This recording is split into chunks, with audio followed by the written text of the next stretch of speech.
Hi, welcome to the Saturday session of the Newman Portal Symposium. We're starting this morning with Dennis Hengeveld, who is a dealer in world paper money, active in the both on the European and US side of the market. And with that, Dennis, we'll turn it over to you. Thank you. Yeah, so my name is Dennis Hengeveld. I'm the president, founder of World Banknote Auctions. We're an auction company / website selling almost exclusively world paper money. From time to time, we'll put in some US money, which I'd like to say the US is still part of the world. But our focus is really world paper, basically everything and anything. So I'd like to give a little bit of an introduction. If you've never done anything with world paper, you'll learn a lot of things. I'd like to hope, I hope that if you have never looked at world paper, or have you even looked at world paper before, you're still going to learn a little bit. So we'll basically cover, how to collect, what kind of references you should pick up, a little bit about grading and a little bit about storage. And then after that, we'll open up the Q&A. If you have any questions, feel free to ask them and I'll do my best to answer them. So we'll go to my first little slide here, if it works. Here we go. So let's put a brief introduction of world paper money. When it exactly started, it's a little bit unknown. What we do know is that the Chinese were the first people to use world paper money. A date often given, and the date that the catalogs use is 1368. But in reality, they probably used paper money at least a couple centuries before then. But 14th century is usually when it starts. That's also you're not going to be able to acquire any pieces dating before 1368. So I think that's a reasonable period, a reasonable date to pick. And from then on until about the 1700s, with very few exceptions, there was some usage in Europe, particularly Sweden and Norway in the 17th century. But it was something, it was an obscure invention that was used from time to time. But it wasn't really accepted. People preferred hard cash for obvious reasons. But then towards the end of the 18th century, we see more and more countries that start using paper money. For example, the American colonies, 1690, Massachusetts introduced paper money. And over the next century, the American colonies would use it, and it was pretty well accepted. There were different designs, different denominations, and the main reason for this was that the English colonies did not get enough hard cash coming out of England, and especially after they declared independence, there was they had to find a way to pay their troops, pay the people, and that's when we saw a large series of colonial and continental currency that's introduced. Now, the rest of the world, there were slow adapters depending on the country, but towards the 19th century and into the 19th century, we see paper money being introduced basically around the world. For example, here, the images I have up on the screen, the right side, that's one of the Chinese notes from the 14th century. The middle one is a South Carolina piece from 1778. And that kind of evolved to the one on the left, which is undated, but was issued in the 1870s in Japan. And you'll see, the design just evolved. There's different imagery. That particular note, I believe, may have been printed in Japan itself. But what we also see at that time period is that there's a number of different printers that would produce a lot of notes for a lot of countries. And they would reuse what we call a vignette. So this image of the sailor here, what you see here, is called a vignette. And that was often a local image, a person who was famous. But these printing companies would use these vignettes, and they would basically have a stock book of them. So you'll get some strange combinations. There's a Costa Rica note from the early 20th century that has the Mona Lisa on it. By the same token, you've also got a different Costa Rica note that's got Niagara Falls on it. And U.S. collectors might be familiar with Hawaiian notes that have scenes of cowboys on them. And that was just a consequence of the notes being printed by specific printers, and that really continued. Late 19th century is when we see a standardized imagery, and that's when banknotes as we know it, and what you would imagine a banknote to look like, really started happening. So that's a very brief introduction, and we'll go on here. So a collection is something that people ask me, how do I start? Well, there's obviously tons and tons of no Elias work of world that All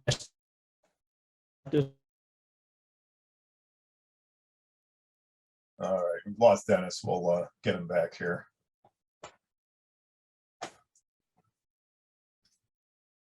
All right, now I'm sure he's reconnecting at this point. Dennis is joining us from Netherlands today. We were doing okay beforehand and during the practice session, but it looks like his connection's a little bit dodgy right now, so I'm sure he'll be restarting and rejoining in just a minute.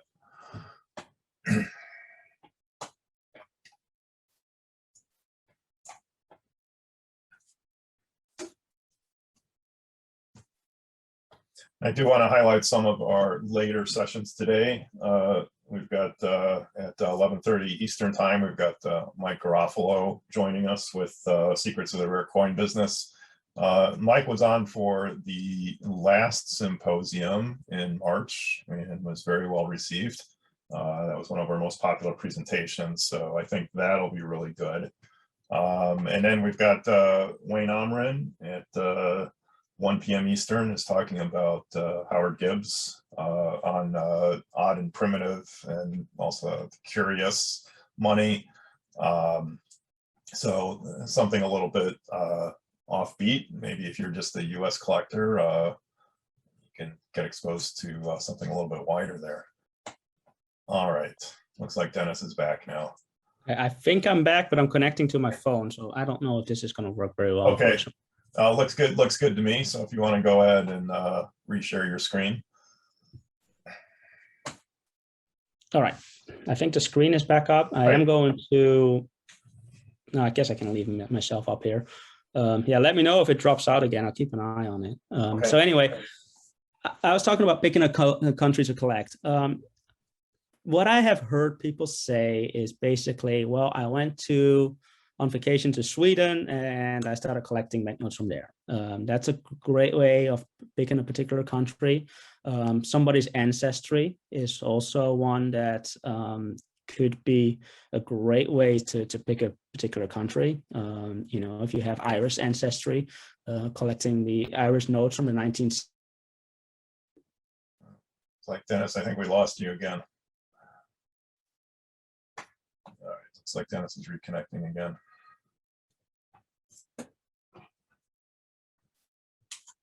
We will have video of other events from yesterday, and obviously going through tomorrow. Number of speakers and video from all of these events will be posted on front page of Newman Portal. It's on newmanportal.org within 2 to 3 weeks. Also, we've got all the presentations from the previous NNP symposiums, which we started last fall, and then had our second event in March. This is our third event this weekend, but all of the previous videos are also available on the via the front page of Newman Portal. So we've got continued presentations today and tomorrow. One other thing I wanted to highlight today is the Coin Show podcast, which we'll have at 5:30 p.m. Eastern. I was actually not familiar with this event, but we had them at our first NMP symposium, and they do a podcast every week or two. And both Mike. Hi, Len. Yeah, go ahead. Okay, I'm on my phone now, so this should definitely work. Okay. I don't know if I can. I don't think I can share my screen or my presentation, so you may need to do that. Okay. Let me. I don't know how the quality is, but yeah, the internet just completely went out here. All right, that's fine. If you want to resume, I'll work on pulling up your slide deck.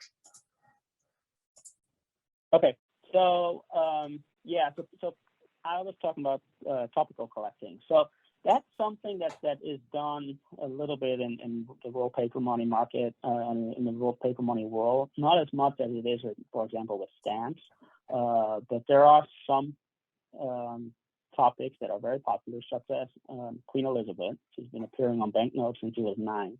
So there's a lot of people that collect banknotes with hers on it, her image on it. There's also animals, there's all kinds of things, and it's one of those things there's not really any catalogs for it. So if you want to collect a specific topic, you're really going to have to basically go look and see what you can find. So one thing I did, and I don't know if the slide is up yet, but one thing that it says here is a brief introduction of the difference between specimens and issued notes.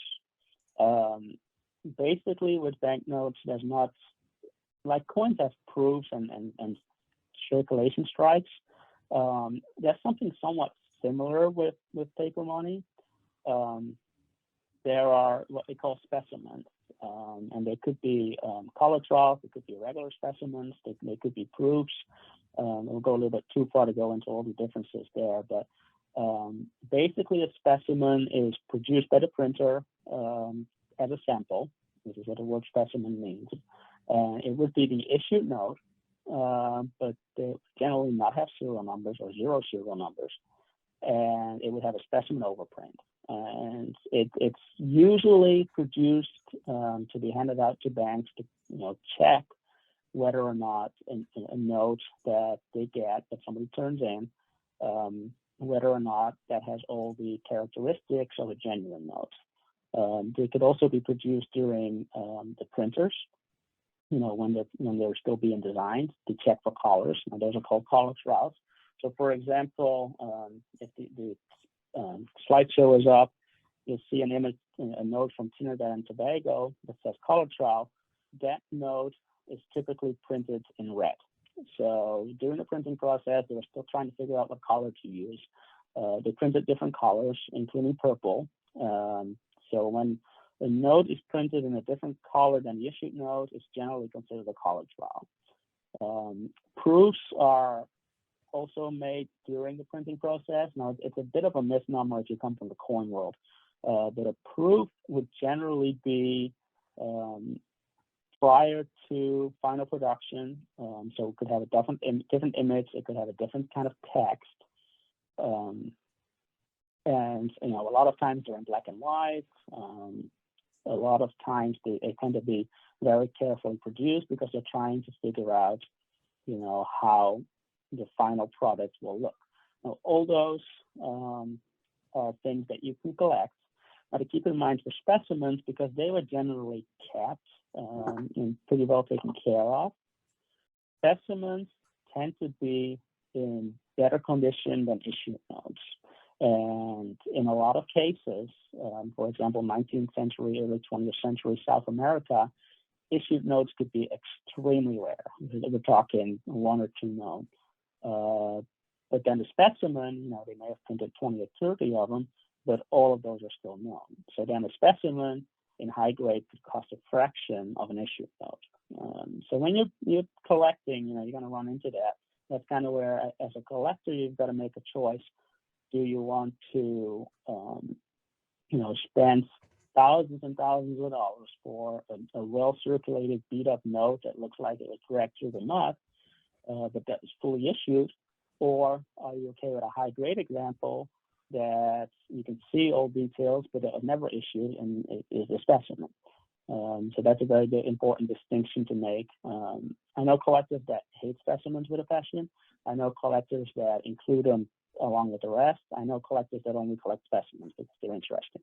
So it's kind of up to you what you'd like to do. Personally, I'm not a huge fan of them. I'd rather have something that was used, even though it's could have holes in them or faults, and it's very low grade. But that's just a personal choice you would have to make. So we can go to the next slide. I'll talk a little bit about grading. Now, first thing I want to make clear when it comes to grading is that unlike coins, it will take about 2 seconds for a note to go down from a brand new uncirculated note to VS. It's just, when it's folded up and somebody gets it from an ATM and it's folded up, just because of the way people fold notes, it goes down to a VS.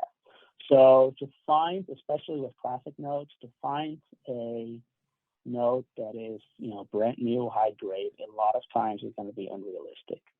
So that's that. There are people that will only collect brand new. I probably count myself as one of them because I prefer notes that are higher grade. But I would say be realistic, because a lot of times, you're not going to find a note that was issued in 1888 in a random small town in Argentina. You're not going to find that in brand new condition. Now, when it comes to grading, on the slide I say classic versus modern grading. The best comparison here would be EAC grading versus PCDS grading. If you're familiar with how early copper is graded, they're completely different standards, even though they tend to use the same terms, and that complicates things. With classic paper money grading, if a bank teller went through a bundle of notes and put a little flick in the corner, classic grading would not call that note uncirculated anymore. New grading, modern grading, generally a minor teller flake, as long as it's not a fold, does not disqualify a note from being uncirculated. This always, leads to some interesting conversations, because people that use the classic method, they're going to see a note maybe graded 65, and they're going to see that there's a little teller flake or a little bump in the corner, and they're going to argue that that was impossible, that's overgraded, but they're just different standards. So DMG and PCDS itself are fairly similar. Paper money grading, same as coin grading, scale of 1 through 70. 60 to 70 is brand new. With paper, once you get up to the higher grade, so 66, 67, 68, the differences is usually found in the censoring. And that's also something that old school grading never took into account, but third-party grading censoring is very important. And on the presentation, I wrote down feel appeal.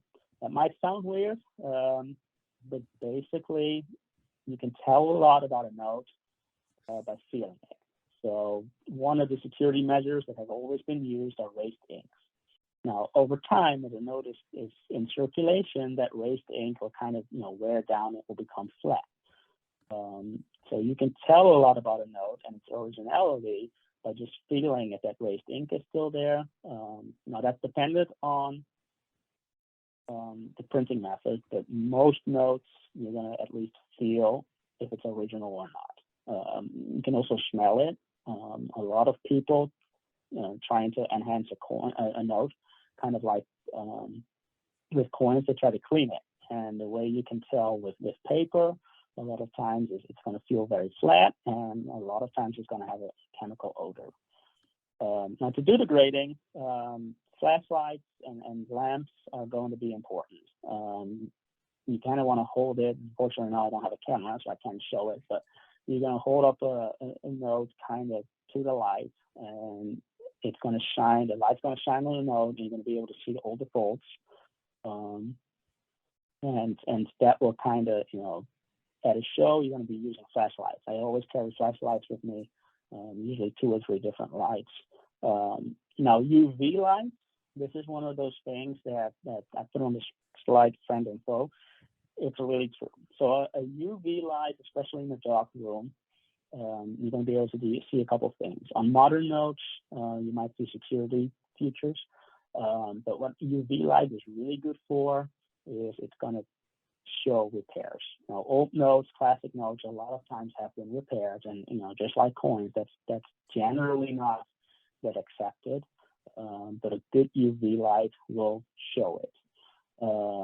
Now, one thing that UV light also shows is paper that maybe got a little bit dirty over time, or a holder that it's been wasn't quite up to standard. So it could show some, it calls spots under UV. That's kind of one of those things that the grading services tend to look at it negatively. But the thing is, you cannot see it in hand. When you look at a note, you're not going to be able to see if it has some, minor spots on them. So if you look at every single note with UV light, even if it's graded a lot of times, you're going to find things that are wrong with it. The question is, do you want to negatively, rate a note because of it? It's kind of, up to the collector itself. I know people that if UV, even if it's a note that's 200 years old, if UV shows a little bit of a spot, because somebody 100 years ago dropped a little bit of water on it, they're going to pass on it. Is that something you should do? This opinion differs from person to person, but that's just something that UV light. It can tell you a lot, but it can also disqualify a lot of notes. Maybe not rightfully so. So on the next slide, references. So catalogs, we're in a little bit of a interesting time, so to say. Krause, who published the Standard Catalog of Wallpaper Money, which is also known as the Pick Catalog by Albert Pick, who wrote the original edition. That company went bankrupt, and the catalog itself is in limbo. We don't really know what's going to happen to it. Up to this point, it's not being updated. But for now, it still remains the standard reference work. So it's 3 volumes. The first one starts in 1368, which is where that Chinese year comes from. Ends in 1960. That's when the first edition was published. There's a second volume that's modern issues, so that's basically 1961 to the present. And then there's also one with the specialized issues. Specialized issues, it's a little hit or miss of what's in what catalog, but specialized issues tend to be private banks, more obscure locations, issues that were issued in one particular region in a specific time period. Basically, anything that doesn't quite fit under the regular issues goes into the specialized. But as a rule, if you collect Columbia, you're going to collect notes in the main Pick catalog, but you're also going to collect notes in the specialized catalog. Now, that's not being updated. Another publication that exists is the Banknote Book, which Grayshoot publishes right now.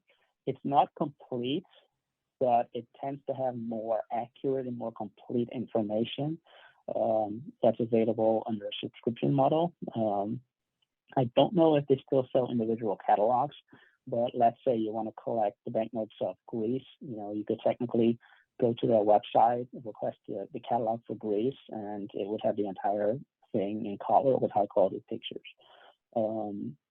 It tends to be a bit more accurate with certain details. I'll talk a little bit about pricing and after this. I wrote down individual country catalogs. This is if you're a beginning collector, I personally wouldn't worry too much about it. My library at home has hundreds of volumes, basically from Albania to Zimbabwe. A lot of times they're published and written in the local language. So if you want to collect the banknotes of Spain, the Spanish catalog will have a lot of info in it that may not be found in the PIC catalog or in the banknote book, but it's going to be in Spanish. So that's kind of, if you get more advanced, that's definitely something worth researching if such a catalog exists. But as a general rule, either a PIC or gray sheet will cover it, and will cover it enough for a beginning collector. Now, pricing, this is one of those things. By the time a book or a catalog is written, the pricing is outdated. And when we're talking about a vast evolving market, as wallpaper money tends to be, the pricing in these catalogs, it could be totally off. So I like to personally, refer to auction records. There's some sites that aggregate them where you can locate them.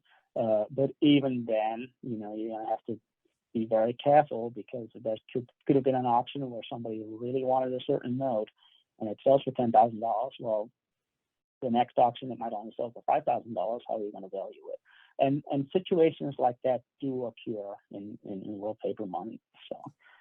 So next slide, caring for a collection. Basically the same basic rules as coins. You want to make sure to use non-PVC. On coins, PVC will tend to give like a slimy green substance that eventually becomes visible on the coins. With paper, a lot of times what happens is that the notes become translucent and they get a very oily kind of feel to it. Once that happens, there's nothing you can do. The note is basically destroyed. So you want to make sure to get non-PVC holders. Obviously, always use clean hands when handling a note. I would recommend to have them oversized. And the main reason for this is if you have a holder that's just a little bit too small, the top will stick out, and that top is going to get literally destroyed. It's going to have tears in it. It's going to get handling on it. So you want to make sure to get holders that are just, a little bit bigger than the actual note. Moisture and humidity is something that notes and paper money in general do not like. A lot of times we see notes from countries that are humid. It will become very apparent by what we call foxing. Those are basically yellow spots. That's also a process that's usually irreversible.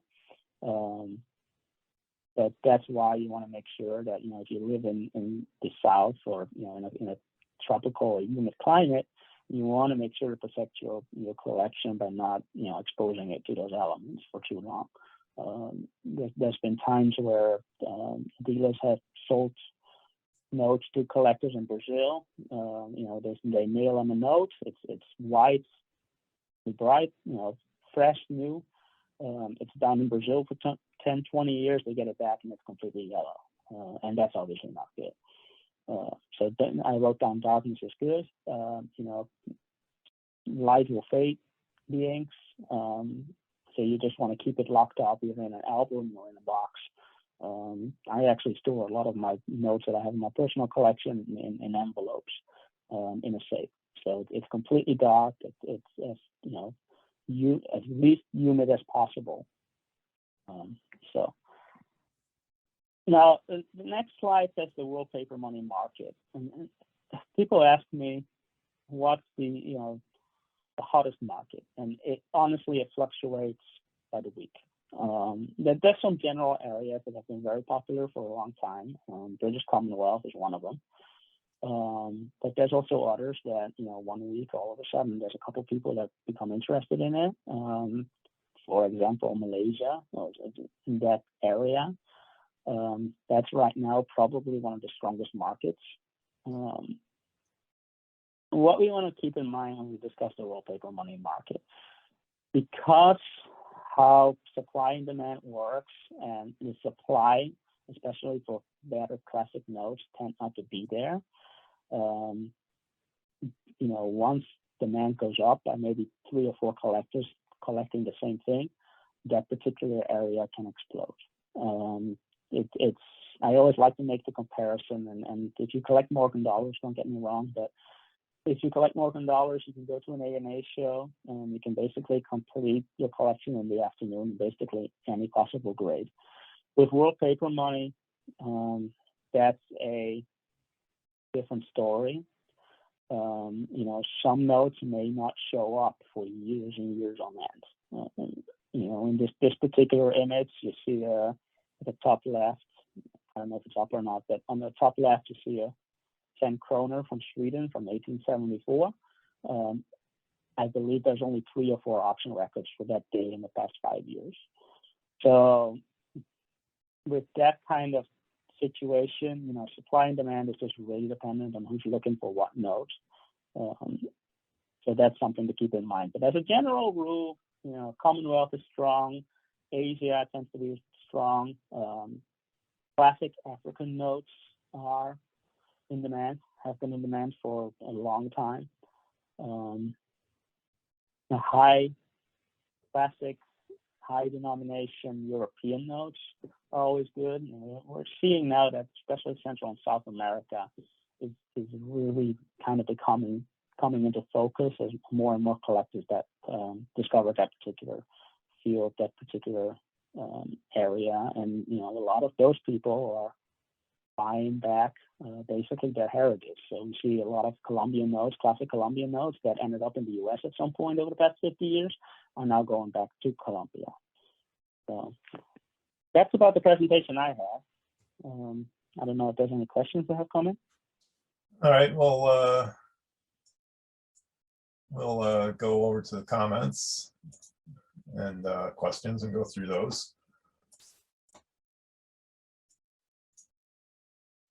All right, first question.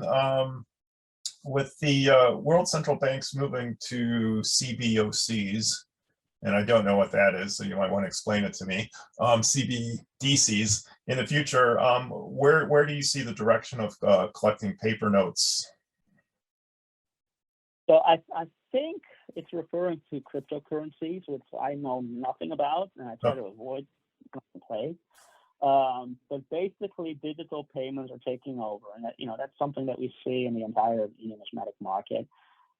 I think in our lifetime, and I'm 33, I don't think it's going to have much of an influence. Basically, what I'm seeing is that people that are alive now will remember spending paper money, and eventually they're gonna even if we go to a completely digital currency everywhere, people are gonna want to collect that. So I don't think it's gonna have much of an influence either way.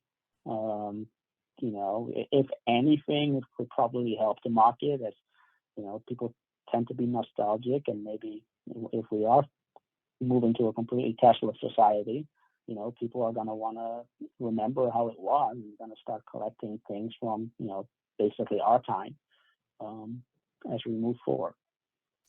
Yeah, we got the same question yesterday with respect to coins, and the response was for collectors who are motivated by history,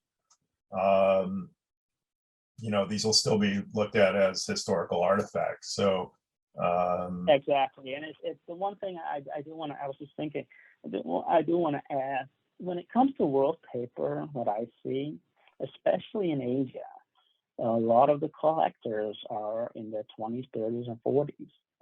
It's not an old man's hobby.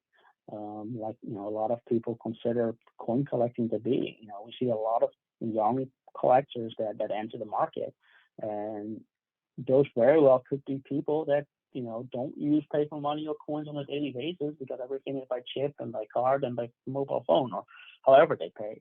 So I think that if anything, that's telling of if we do move to a cashless society, I don't see paper money collecting to be negatively influenced. Yeah. All right. Next question. In coins, there are increasing premiums paid for the highest graded pieces. Is this the same for world banknotes? Yes, to an extent. It's not as extreme as it is in U.S. coins, and the main reason for that is that registry sets have not really taken off in world paper. But as a general rule, I came up with this comparison years ago, and it's I don't think it's accurate, but it will give an idea. Because the PIC catalog gives prices, VF, XF, and then circulated. And a lot of times what I noticed is, 64, 65 would sell for uncirculated money, but then when you get to 67, 68, that's when people really start paying premiums. So that's definitely there. It's not as telling. Kind of depends on the country. There's some countries that, particularly Middle East and Asia, where a 68 or 69 can really sell for a premium, even on a modern note. But then there's other countries that, if I get a modern Sri Lanka, no, actually that's a bad example. If I get a modern South African note in 68 or 69, it's going to sell for a little bit of a premium, but it's not as crazy as you would think, as it should be, or as some would argue as it should be. So it definitely is there, but it's not as advanced as in U.S. coins. All right, next question. Is there any data on how long the polymer notes will last? Since they're made of plastic, will they eventually degrade or become brittle and disintegrate earlier than paper notes? I don't think, if you're talking out of circulation, I think they tend to last like 4 or 5 times longer. In my travels, polymer, I've gone to Canada, I've gone to other places that uses polymer. UK has them now. They really hold up a lot longer. And I have not seen much brittle. You can not tear them; they're almost impossible. They will eventually become kind of limp, and some of the ink might fade a little bit, but I think we're talking years. So, and when you're talking about storing it in a collection, putting it in a sleeve, I have not seen data or evidence that over time the plastic will, become less than it is now. Even the earliest polymer notes, and early on it was Tyvek, but notes that were issued in the early 80s on Tyvek, they're still brand new and they still look the same. So I don't think that would be a concern. Yeah. All right, next question. Can you comment on collecting by signature variety versus type collecting? Yeah, so I didn't really want to go into that too much, but that is one thing that people will collect is signature variety. And it's kind of dependent on the country, how far you can go into that. Some countries, they don't change the signatures on the note for decades. Some countries, they'll put out 4 different signature varieties in a single year. It's kind of one of those things that, as you get more advanced, that might be something, just like date collecting and coins, that might be something that you want to explore. And it depends on the country, how popular it is. I'll give you an example. In Denmark, there's a lot of different dates, signature varieties in particular, on notes from the 50s, 60s, and 70s. And that tends to be not as popular as, when there's only 3 or 4 different signature varieties. And I think that just, at some point it becomes too much, because I think on like a 10 kroner from the 50s or the 60s, you can collect 60 or 70 different signature varieties. And, there are people that will try, and it's definitely a challenge, but it's not something, collecting by type would definitely be more popular in that case. But then, for example, I don't think a country that doesn't have as much. Canada, for example, Canada, a single type might have 4 or 5 different signature varieties. Those are definitely collected as such. And in that case, the PIC catalog for the Danish notes, they won't even list all the signature varieties. You would really have to go to a specialized catalog to even find them all. But with Canada, they do list them and they give them specific numbers. So that's usually pretty telling about how popular it is. And I'll be honest, for a lot of countries, not all signature varieties may have been discovered, and date varieties may not have been discovered. West African states is a good example, where the notes from the 50s until today, they were issued for different countries, and then they had different dates. Every year is a different note, and then there's different signature varieties. And I think the entire West African state series is 800 or 900 different notes. It might even be more. And there are people, collecting all of them. So if you're up for a challenge, there's definitely challenges to be found in wallpaper once you get into that. All right, next, this is more of a comment. In heavy circulation, the ink rubs off polymer notes. I have Vietnamese notes that are almost white with only the lowest level of ink remaining. Yeah, if you go, yeah, we're talking a lot of times, maybe they ended up in laundry as well. I think, just because the way money circulation works, those notes are going to eventually end up at a bank again. And when people, when the banks see it, they're going to pull them out. So I think that might be one of the reasons that we're not seeing, heavy circulation on polymer yet, just because, they do get replaced over time. Yeah. All right, next question. PMG is assigning PIC numbers to newly released notes. Do you know how these PIC numbers are being generated or assigned by PMG? It's kind of a mystery. It's something they started doing fairly recently. I don't know if they're planning to maybe buy the PIC catalog, or issue it. I think what they're doing is basically looking at the, what the last number was that Krause assigned, and then, continue from there. I don't know what's going to happen if Krause, does, or the PIC catalog does get published by taken over by somebody else. If that's going to be followed. To the best of my knowledge, they're just randomly assigning them. And they used to list them as PIC unknown or unlisted. And I've noticed that they're doing that now on new notes. I don't know if there's much rhyme or reason. That might be a better question to ask PMG or one of the researchers there. But I do know that that's something that they started doing recently. Yeah, so it sort of sounds like this part of the field is a little bit in limbo right now, with no one really knowing what's going to happen to the Krause catalog. It is, and this because the numbers are being used by everybody around the world. And I don't know if the banknote book is going to fulfill that void. Banknote book is a U.S. publication. Like I said, issued by Gray Sheet, and they haven't really gotten much notability overseas.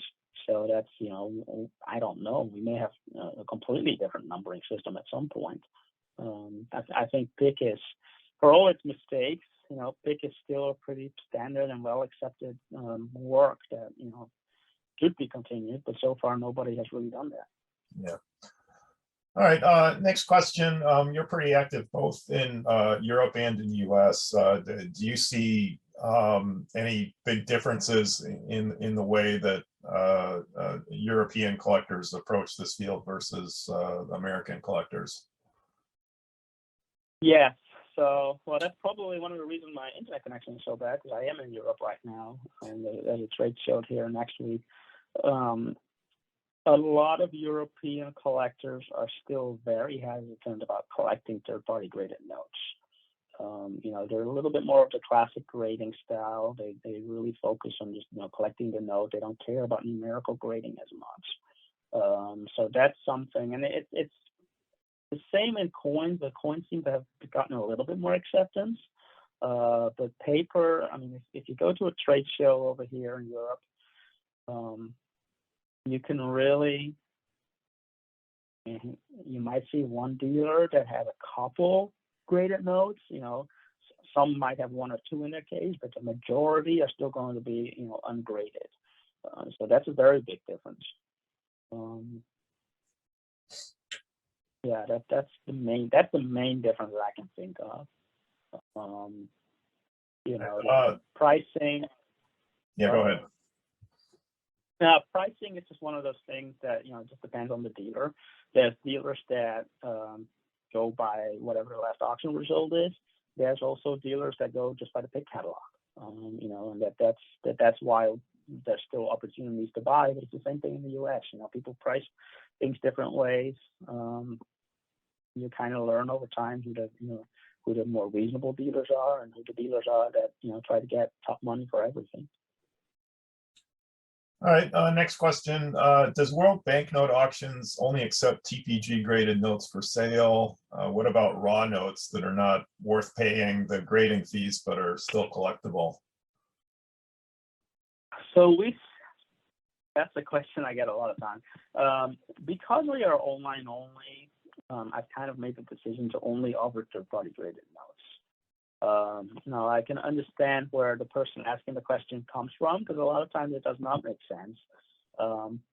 But I tend to say that, unless it's really low grade, a lot of times getting it in the lowest tier, you're going to end up, if you send it in through us, you're going to maybe end up paying $10 to $15 to grade it. Unless it's a 10-cent note, oftentimes it don't make sense. But that's just something that we try to focus on, because people cannot really, they can come to our office, they're always welcome. But as a general rule, we sell online and people will see the notes online only. And because of that, we like to kind of, as we're still getting established, up to recently, just to give people that confidence, and that's why we're basically only selling third-party graded notes with some, exceptions. So what I can say is if you have notes that you think are not worth grading, feel free to reach out and we'll discuss it. Maybe over time we will accept ungraded notes, but that's kind of on a case-by-case basis. All right, next question. Do world banknotes realize higher prices in their home country, or has the internet leveled the playing field? Internet has leveled it. I don't think that a top quality note from, I'll name a country, France, is going to sell for more in France. There are some exceptions. There's some countries where it's not necessarily the country, but it's more the company that sells it. Obviously, if you have a really advanced Turkish collection, it's very well possible that a specialized Turkish auction company is going to get more money for it. But as a general rule, I think it hasn't really leveled out with the internet. And I remember recently we sold a really good Iraqi note, into the 5 figures. And the buyer, I asked him, how did you hear about us? And he told me, if there's a good Iraqi note that sells somewhere, we will hear about it. That's really the case. Now with everything out on the internet, it's unlikely that a note, especially from a country that's very much in demand, is going to fly under the radar. All right, next question. I see boxes of notes, world banknotes at coin shows for between $1 and $10. Are these worthless or a good introduction to collecting paper money? No, that's a great way, and that's how I basically got started too. There are a lot, just like with world coins, there are a lot of interesting notes you can buy for less than $10, and they're very collectible. If let's say you want to collect banknotes from Poland, well, there's going to be notes that you're going to need that are less than $10. There's plenty of them, and there's in that price range, you're going to find that there are some notes that are quite difficult to find, and that might prove to be a good buy. A couple of years ago, I went to Kenya, and as a result of that, I started putting together a collection of Kenyan banknotes. And except for the first and second series, most people will say they're common. You can buy most of them for less than $50, and that's true. but I'm 2 or 3 years in, and there's specific dates and signature varieties I'm missing that should not cost more than $5, that don't list for more, that are just impossible to find. So there's definitely, even at that price range, that's good value. So, don't think that a note or a series is not worth collecting just because the value is not there at this point. You'll find that, some notes are just, because of that, a great value, and it's a great way to get started, And that's some very interesting designs. There's notes from the Eastern Europe that cost less than $1 that are just beautiful. All right, next question. Besides a UV light, what other equipment would you recommend a collector have? For example, an IR light. Honestly, for unless you go really far, and the specific lights you can have. I know that PMG on their website for counterfeit detection sometimes talks about special lights. I don't even know what they use. I don't have it. A good flashlight, possibly with a built-in UV lights, a magnifying glass at times with wallpaper. Even that's not really necessary. That's really all you need. Once you get into a little bit more, one thing that does happen from time to time is that notes get trimmed. But by the same token, notes tend to have different sizes, just depending on how the way they're cut. So even if you want to measure a note, you're often not going to be able to tell if a note has been trimmed or not, unless it's really obvious. So a good flashlight and maybe a magnifying glass. That's really all you need. That's really all I need. I don't think. I'm like I said, I'm over here in Europe right now. I think I have 3 different flashlights in my bag, and that's it. I don't even think I brought a magnifying glass. All right. Next question. What is your estimate of the number of world banknote collectors, and do you think the number is growing or receding? Well, the number is definitely growing, and compared to coins, it's a smaller number. But I like to say, if you compare it to a baseball game, coins were probably in the 7th or 8th inning. It's well established. Everybody knows, how it's going to go. You probably, unless it's really gross in a baseball game, you have a pretty good idea by the 8th inning who's going to win. With world paper, we're really only in the 2nd or 3rd inning. There's still a long way to go. There's still a lot of research that needs to be done. But because of that, we also see more and more collectors coming in. We sign up probably 30 to 50 new people to our website every week. A lot of these are people that I've never heard of, but they're going to start buying a few notes here and there. It's definitely a very growing market, and I think it's got a lot of potential. There's a lot of new collectors that are young, like I said, especially in Asia, that are coming in. They're kind of discovering it. So it's still got a ways to go. All right. Next comment. The other piece of equipment is a 20x magnification capability to separate the inkjet pieces from the genuine ones. Yeah. So this is the good thing about world paper, and I hope no counterfeiters are listening. Counterfeiting is not yet, I should say, a big problem. And when a note is printed by an inkjet printer or by a laser printer, just because of the way genuine notes are printed, it's really easy to tell. They're going to look blurry. You're not going to have those raised inks, that you can feel. So, a magnifying glass is one of those things that if you have doubts, you can tell. But in my experience, with exceptions, there's some, really dangerous counterfeits out there. But in 80 or 90%, you can tell just by looking at a note. All right, next question. What are the most important shows in Europe and US for World Paper Money? So this is another thing that we're in limbo now, and part of that is through the pandemic. The show I'm over here for right now is just the Netherlands Paper Money Fair, I believe it's called. That's kind of been established for years now as one of the major shows. It's just world paper money. They're moving it this year for the first time, but it's generally held, I think, in April and September or October.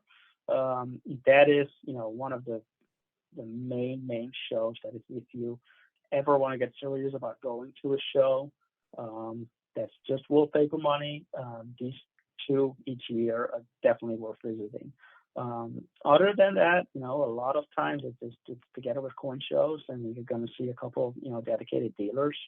There's not that many, not even in the U.S. or there's not that many dedicated wallpaper money dealers. There's probably a small group of.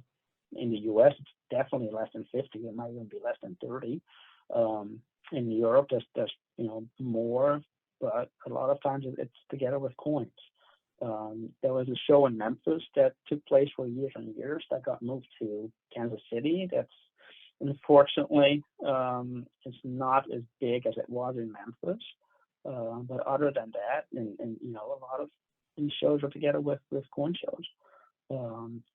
So when you talk about coin shows, for wallpaper, the ones that I personally like is particularly the Fun Show in January in Orlando, and the A&A show. Those are the shows in the U.S. that overseas dealers sometimes come to. And then there's, to a lesser extent, there's Baltimore. But other than that, it's really, that's it, and you'll find wallpaper at coin shows, and that's what we have to deal with right now. All right, next comment, listener says, I was surprised to hear in some Asian countries that there are far more banknote collectors than coin collectors. Yeah, I think the banknote collectors tend to be a little bit more vocal because they also tend to be younger. So I think they're, they find their way on the internet a little bit easier.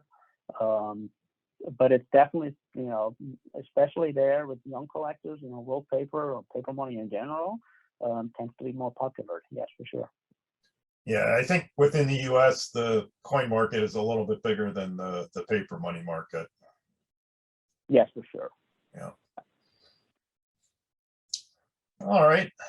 I think that's it for the questions. So a big thanks to the audience for hanging in there with us. And Dennis, this was great. I didn't know a lot about this area, so it's really interesting. So Dennis, thanks for presenting and being here today. All right, sounds good. Yeah, sorry about all the technical issues. I guess my connection over here is not as good as I'd hoped. Actually, I can still not connect to my computer for some reason. All right. Well, still great information, and I really appreciate everyone hanging in there. All right, we'll wrap it up and see you on later sessions today. All right. Thanks a lot, everyone.